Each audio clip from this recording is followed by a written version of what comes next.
Toute l'attention de la communauté, bien sûr chinoise, mais également des experts internationaux, parce que la Chine est le moteur de la croissance mondiale pour environ un tiers depuis plusieurs années, parce que, comme l'a dit le président chinois, ça permet en fait de focaliser son attention sur les objectifs principaux que sont finalement le bonheur du peuple chinois et puis également un redémarrage de l'économie en voyant à long terme. Le fait d'oublier, ou de mettre de côté plus ou moins, ce thème de croissance, c'est-à-dire nous continuons la même route, mais comme il y a eu les incertitudes et qu'il reste encore des incertitudes, nous allons nous focaliser essentiellement sur nos principaux objectifs qui sont finalement quoi?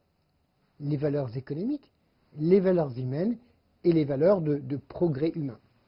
Et aujourd'hui, je vois une Chine moderne qui a fait tellement de progrès que, globalement, 2020 étant le symbole de l'éradication de la pauvreté et de la construction d'une société de moyenne aisance, eh bien, on peut dire qu'aujourd'hui, les objectifs sont déjà atteints.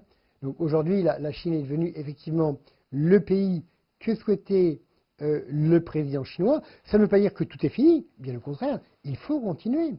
Parce qu'il y a du travail à faire en Chine, et puis la Chine est également un modèle pour beaucoup d'autres pays.